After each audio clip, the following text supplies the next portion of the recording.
Well, to make a portrait, as usual, what I do is to look for a fashion magazine of perfumery cosmetics or where face come out. That is what interests me. In this type of magazine, we can find those of size and volumes that have face to the good photos that can be seen in them.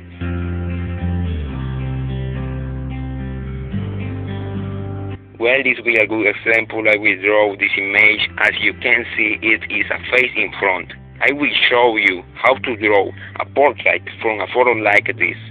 I am going to make it a little bigger without using exact measurements, everything. I will do in a natural way. That is how it is drawn. I start with a point of reference. At this moment, I am doing the left eye.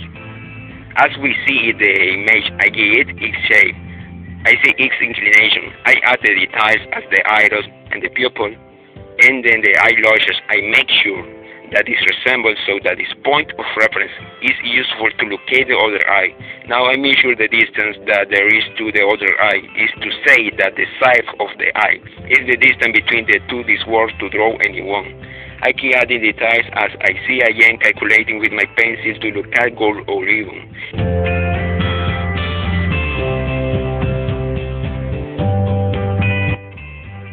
Now I am doing the nose from some points of reference, making a few strokes with the shade that has the nose, and I do it because in those parts we go in shadows. Now I'm making the limit of the mouth. Where it will end is very important to make a point of reference so that the whole drawing doesn't come out proportional and symmetrical. Looking at the perspective of the drawing and using its light and shadows because I need the features to be labeled so that I don't see a part above or below. This I do because when the face when facing are easier to locate those proportions falls or use inclination of the angles to realize what will be the just until forming the shape below the mouth. And everything else I do as a kind of not so perfect angle. I am doing it by inclination. As you see, everything has to be labeled. I keep adding details to the main features. Now I make the front edge. I am shadowing the parts and pressing a little more the parts where I have done with the not so strong form, because if we want to correct something, it will be very difficult to erase afterwards.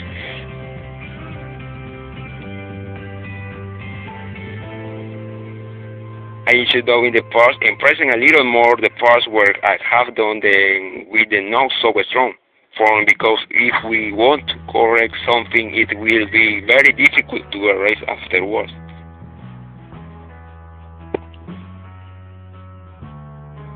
In the darker shades, use this swatch that has a kind of catching in the thick serves me very well to blur the dark shadows more precisely, and also so that the shadows are integrated into the paper. We always have to blur the shadows so that for consistency the gradient is even, that is to say its light and shadows have a tonal evaluation. It is grayscale.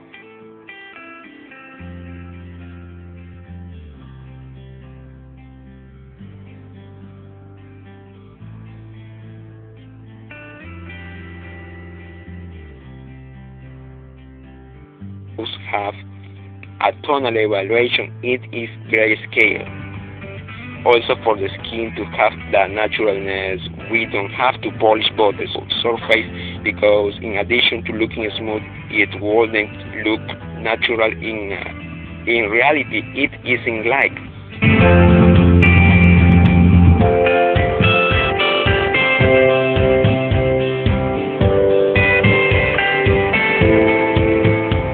I am making details to the part of the neck by adding shadows, as I use my finger to blur and integrate the shadows to the paper.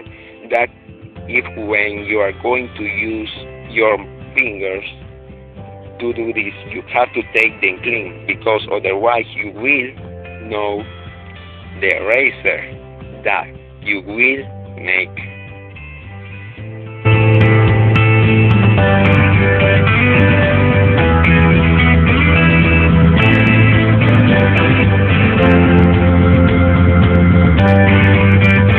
In this Zoom, I learned you how to grow the hair.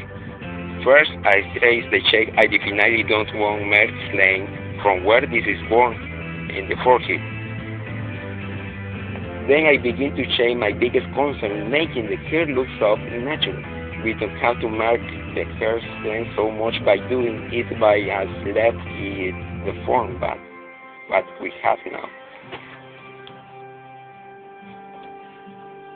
I give a tone to the phone. This is going to make the light of the face and the volume higher. I hope you like it. Thanks for watching the video. Any questions, you leave in the comments. Thank you.